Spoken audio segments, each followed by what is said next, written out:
That's better. I was muted. Good morning, everyone. Sorry about that. Okay, I thought Mercury retrograde was over and all the problems were happening, but here we are anyway.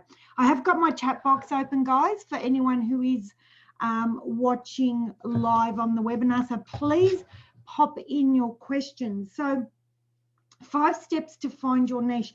This is probably one of the biggest problems that people have when it comes to setting up their businesses. Probably the most asked question that I have when someone begins with me with business coaching. It's very rare. Occasionally I do get the occasional client that knows exactly where they want a niche, but most people either have no idea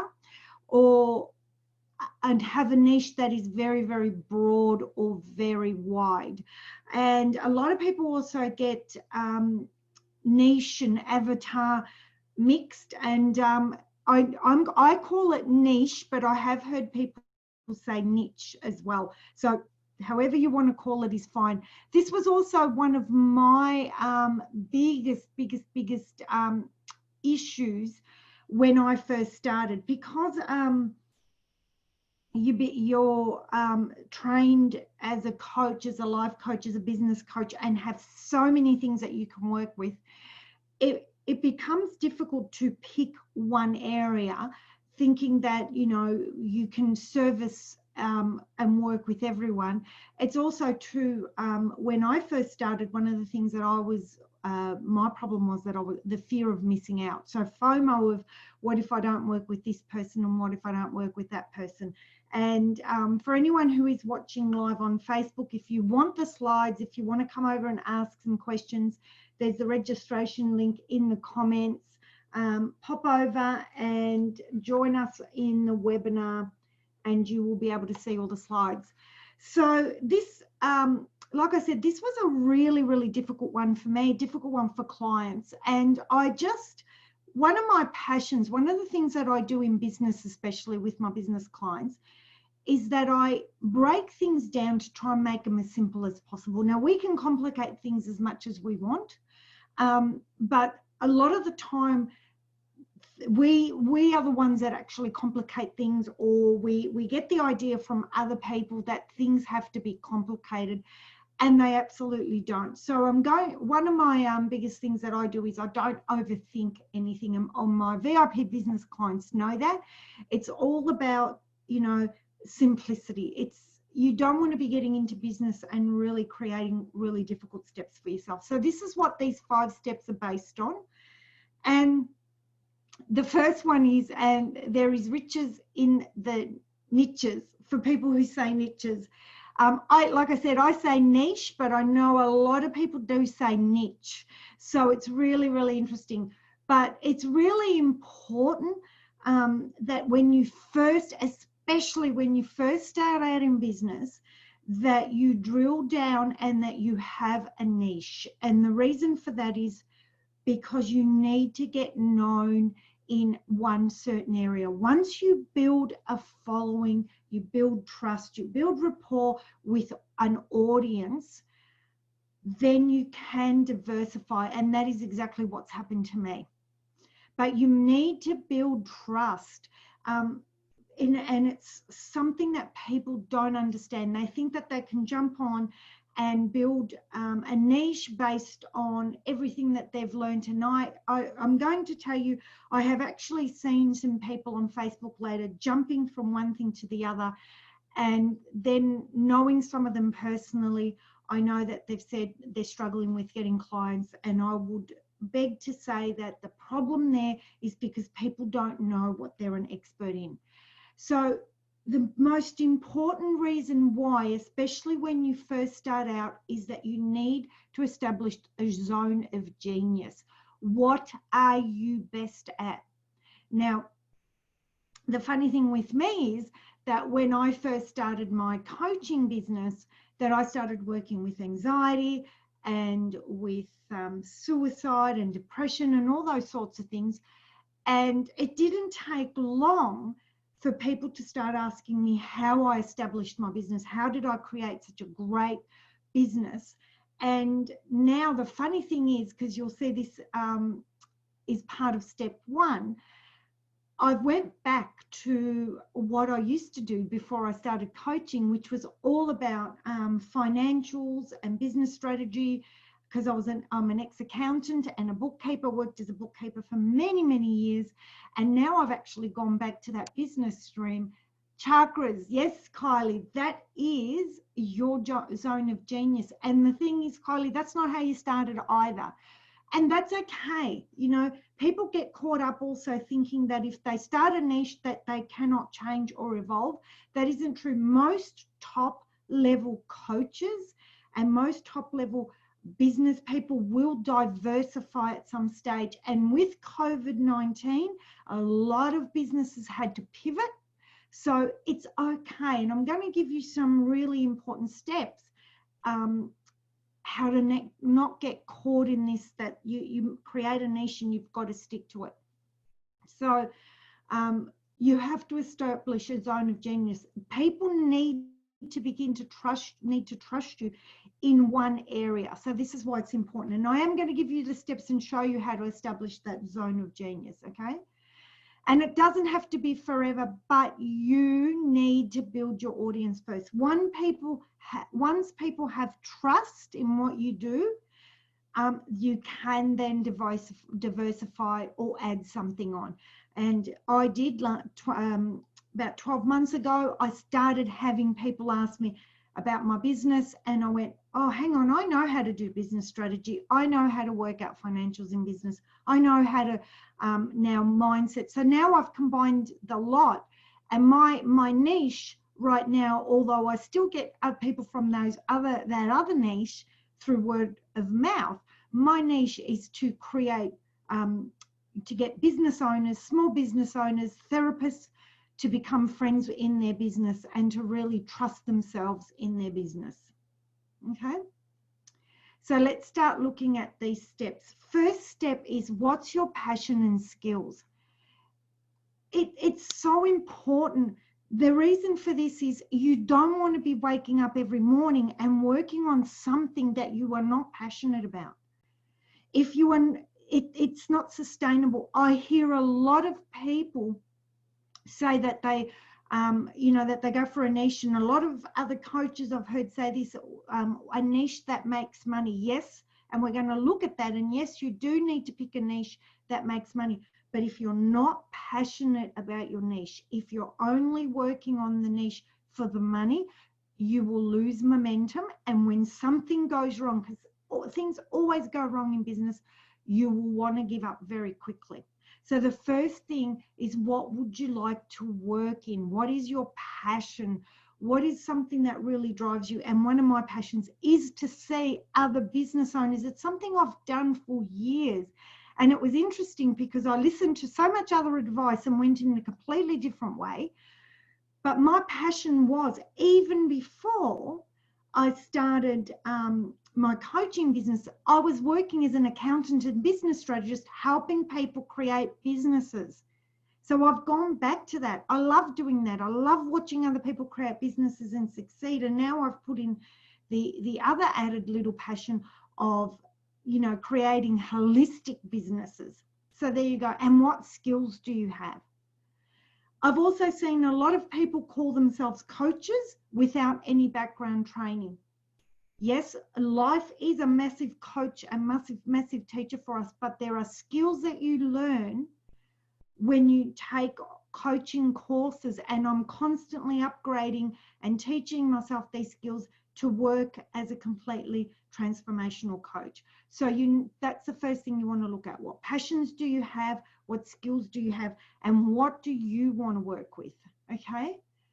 Now, if you don't know your skills, ask other people, because most of the time, some of the skills that you have, you do naturally, and they're out of your conscious, but you do them naturally. One of the things that I do quite easily, and I said it before, and it took me a while to realize, is that I get complex things, what people seem to think are complex situations, complex ideas, and break them down and show you how to do them really easily, which is what I do all the time.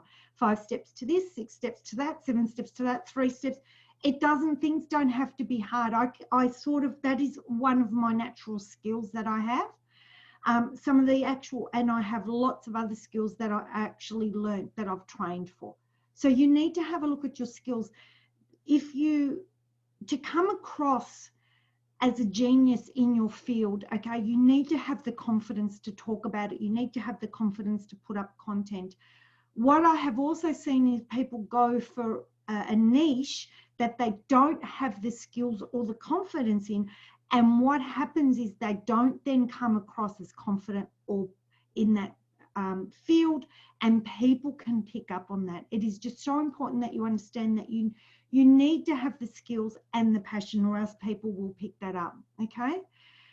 Another good way to have a look at how you can pick your niche is, what's your story? What have you overcome?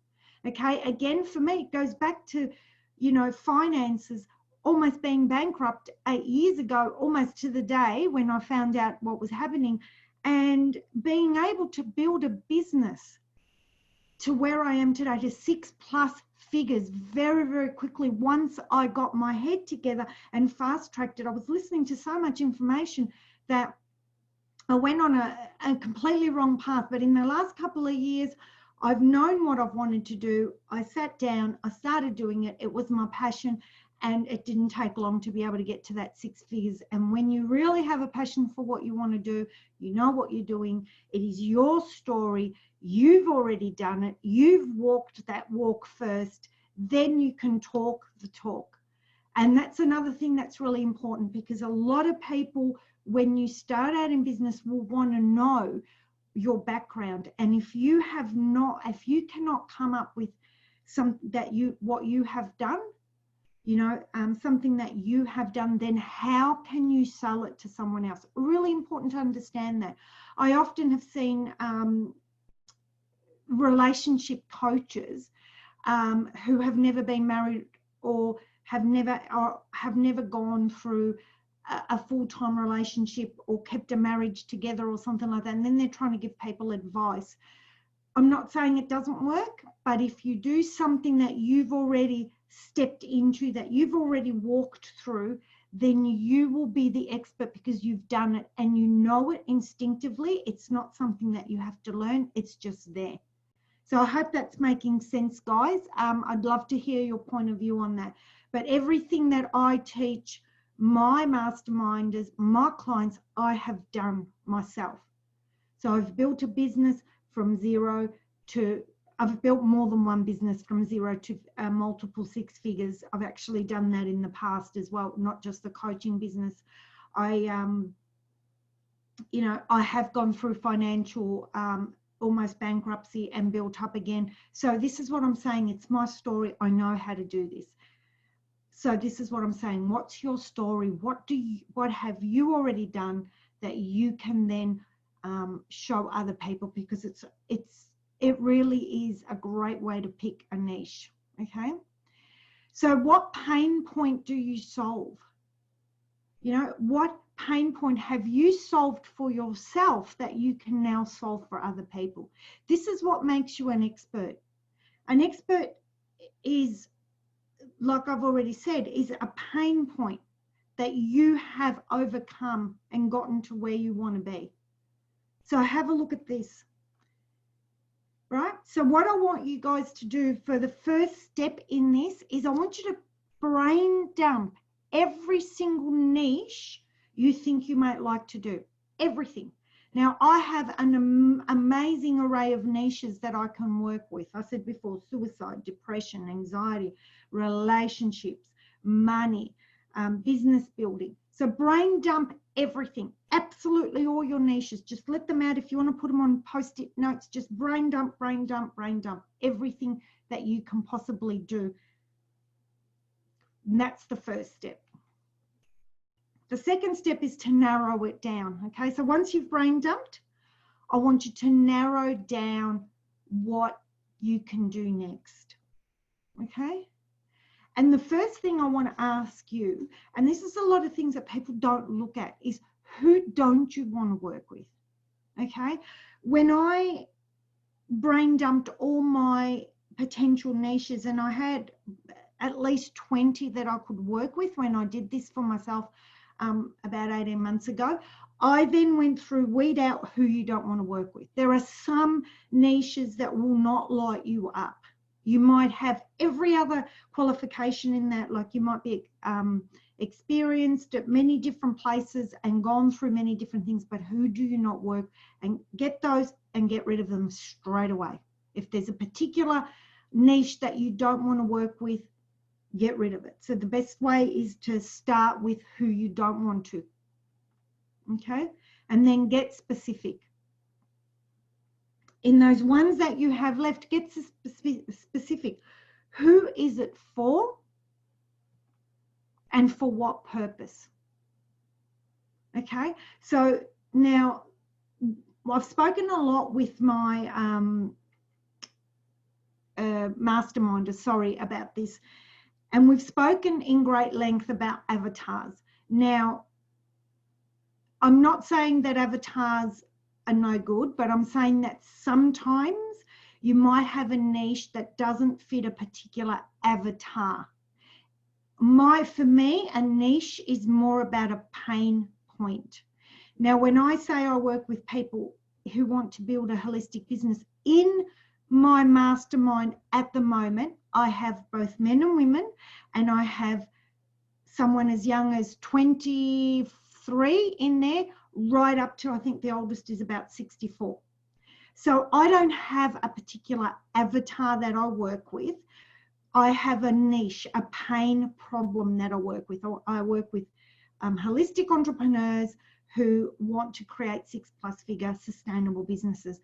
But look at what you have in front of you, because if you're going to work with children, then you need to specify that down. If you want to work with women, you need to specify that down. If you want to work only with men, you need to, that becomes a little bit more specific. So you need to know who you want to work with. And it could be a bigger range of clientele, which is fine. But you then need to zone in your niche or your zone of genius as being a pain point. And for what purpose? Where are you going to get them? So really important, because when you do your marketing, if you have a really specific niche, and there's nothing wrong with that, you need to be able to speak to that niche. Okay, I basically speak to holistic business owners. So that's my specific niche that I speak to at the moment. And the purpose is to get them to 6+ figures in their businesses within 12 months to create sustainable businesses. Okay. The next thing I want you to do when you get specific, you narrow down, I want you to write out the pain points. Now, at this point, you might still have a couple of niches. Okay, you might still have a couple that you're looking at. So start to write down the pain points of what those niches have and what they need. And as you do that, as you write down those pain points of what they need, have a look at what comes easiest to you. When you start writing down a pain point and what the person wants and what the person needs, the one that you find the easiest to write about, the one that you get the most excited to write about, the one that you seem to have the most content, it just freely flows, is the one that I highly recommend would be the niche for you, because it freely flows. So when something freely flows, that is your zone of genius. That is the one where you're going to be able to jump on Facebook, where you're going to be able to let people know exactly how to do it without any glitches, because you've already done it. Does this make sense, guys? I'd love to see some comments in the chat box, or even some comments. There's a few people on Facebook. So once you've done that and you've picked that one thing that you're going to do, you need to do some research. Now, it's really important, guys, that when you start looking at a niche that you want to do, that you don't do what I've seen other people do, and I've also done this myself. You jump in, you start creating this and creating that and workshops and creating programs and thousands of dollars on a website, you just hold off. It's not going to make a massive difference at the beginning if you don't have a website for 6 months, because the first thing you need to do is some research, okay? And what you need to do, oh, good, you've heard me talk about it before. Yeah, new insights, absolutely. You get, the thing is, oh, thanks, Amanda. I've got 2 comments. Kylie first, that's on the webinar. Yeah, you get new insights every time I talk about something, because you're ready to hear something new. And Amanda, who's on Facebook, if you want to jump on the registration link, you can actually register for the webinar, and I'll send it to you via email, and you can get all the slides that I'm reading off as well. So the first thing you need to do, right, you've created this pain point, you know this niche, you might have narrowed it down even further, you know, to gender specific, age specific. And what you need to do is you need to start doing research. What problems does this niche have? So how do you do that? You start asking questions in groups where your target audience is. So you can jump on Facebook, you can do it now even on Instagram through stories, Facebook stories, wherever you want to do it. Talk, find people. I've seen many a times I've actually been on the other end of some research for people, because I've been target market for some people. So you need to find out exactly what your niche's problem is. Don't just assume that you know. Really important. This is a big, big mistake that people make, is that they don't do any research. So start talking to your ideal market and have a look at what problems do they have, and then what do they need. Okay, so what do they need from you? What is it that you need to create? What do they want to achieve, and what do they need?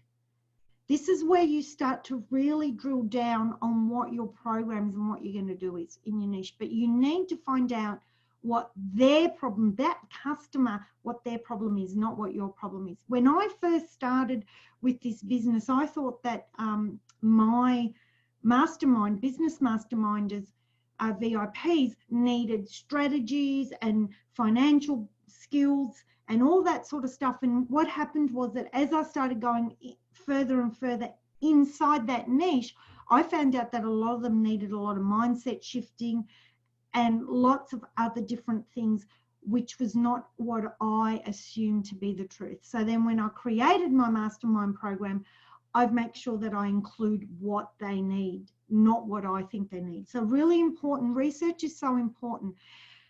For marketing purposes, what language do they use? And it's really important that you have a look at what sort of language does your ideal market use, because you want to be talking to them in that language, not in your language. Okay, really something that people don't think about. I often watch people doing lives, and I'm thinking, you know, I could be their ideal market or client for something that they're doing, but they're just not talking my language. So, and remember, guys, you know what? It's about your ideal client. Obviously, I'm not their ideal client, really, because your ideal client will be drawn to you. So have a look at what language your ideal client, the person who you want to work with, needs. Now, this is another important one, and this is an interesting one. Research the market. Is it needed? What do I mean by that? If I had a penny, I'm not kidding, for every time someone said the market is flooded. The market is flooded because there's a need.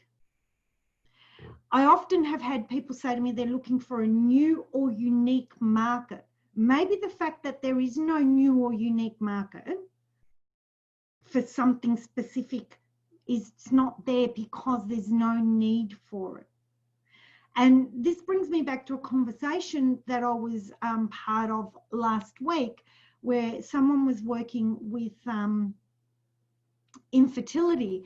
And she said that she works specifically with a certain type of infertility, but she wasn't getting any clients. And she was so narrow and so wanting to look for something that other people weren't doing, that there actually wasn't a lot of market there. So we looked at how she can work with them and other infertility issues to create more of a market. So research, if you Google jump on YouTube or anything like that and research your market, if you think the market is flooded, it's not necessarily flooded. There are millions and billions of people in the world, and you just realize what you do this for is to make sure that your niche has a market. You don't want to be going into a specific niche because you think no one else is working in there, because let me tell you guys that if there is a market for something, there'll be someone there already.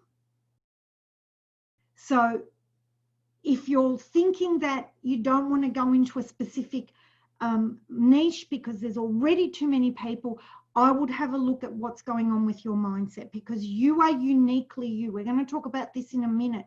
So there will always be a market for you. So sometimes people try and complicate this so much that they actually go into a niche that there's actually no market for, or a niche that is specific but can be solved by using something else.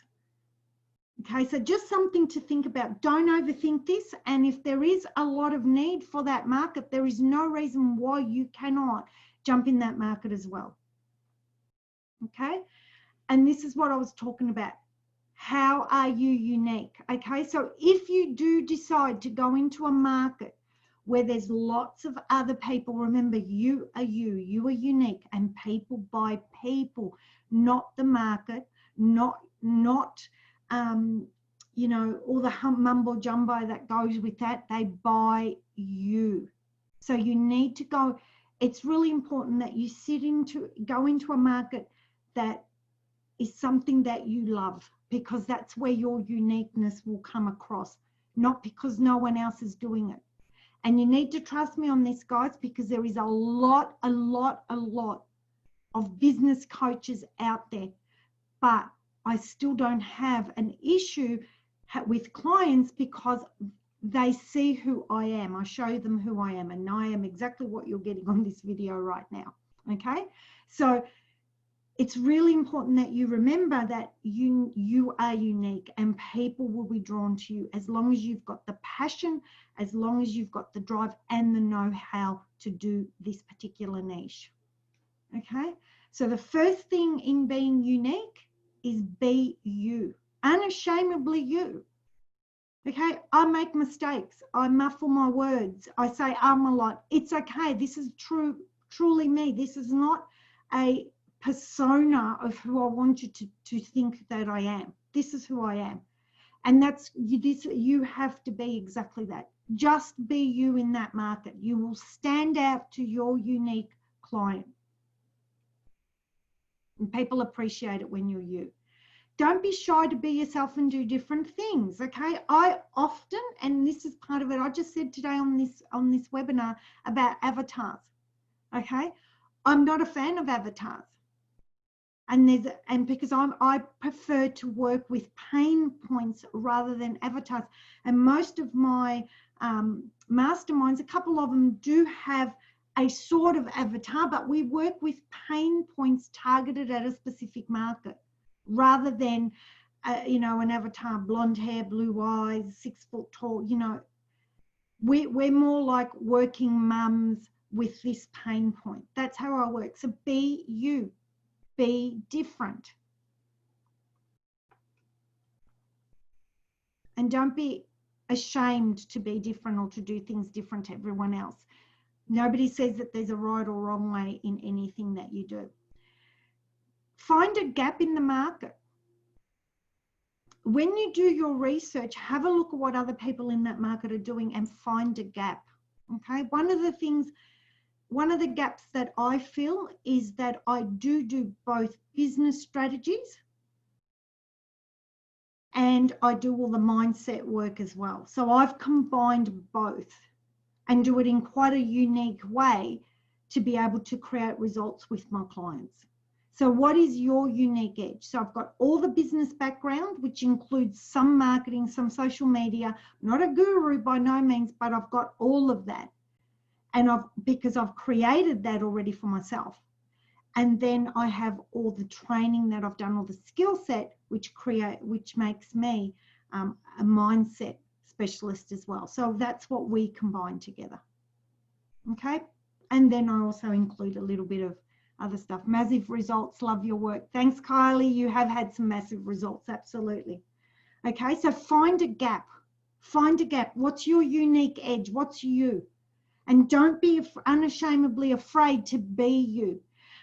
One of the things that I learned is that when you start being you, sometimes you do get people rebutting you and saying different things that aren't quite what you would like to hear, but that's okay. That means you're getting reach. Okay? The most important thing is be you. People buy people. I cannot say that enough. So really, when you think about it like that, there is absolutely no competition in the market for you because you are you. And so if you look and there's so many people in that niche that you want, they really are not your competition because you are you. And people will buy you. Okay? The next thing, which is a really, really important one, before you start to create websites, programs, and all those sort of things, I know you're passionate, love the picture. Oh, okay, the one with the foxes, Ree. Yeah, it was good, isn't it? This is really important. I made this mistake, okay, because nobody told me. Test your market. Now, what does it mean by test your market? Make sure that what you're selling works, that you've got it right before you go spending lots and lots of money. Okay, so you need to test the market. And how can you do that? Give away some freebies. Jump into some groups and give away some freebie calls. I'm not one to say when you give away a freebie that you give it away freebies forever, but for a little short time freebie or a discounted offers, and test your market. At the moment, I'm going through a really big high-level coaching program that someone has set up at a very, very highly discounted price because they're testing that market. So before you go spending so much time, so much money, after you've done all those other steps, you have to test it, make sure there is a market out there. Now, sometimes there will be a market for it, but you might need to tweak it a little bit. Once you've got it down pat, you've done your research, you've got your language, you're getting consistently people commenting, people wanting to know more about what you do, then you can move forward and create your websites, create all your programs and do all of those sorts of things. But you need to stay consistent. Now, how long do you test the market? This needs to be done for a little while. I constantly, myself and my mastermind, I did a discount offer and it was a success. Exactly right. So now, Kylie, that discount offer that you did, you know that now you're onto something because it was taken up.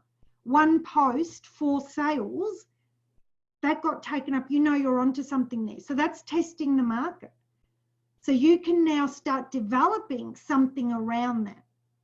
So that's a great niche that you went into there, and you can now test the market. But don't get caught up with overdoing things before you test the market. It's really important because sometimes what we think to be our niche and what they want and all those sort of things, people don't want on the other end. And let's face it, you're not going to be doing a niche and working a business for nothing. So really important that you test and tweak, test and tweak, test and tweak. And that happens forever, guys, too. You're constantly changing and testing and tweaking.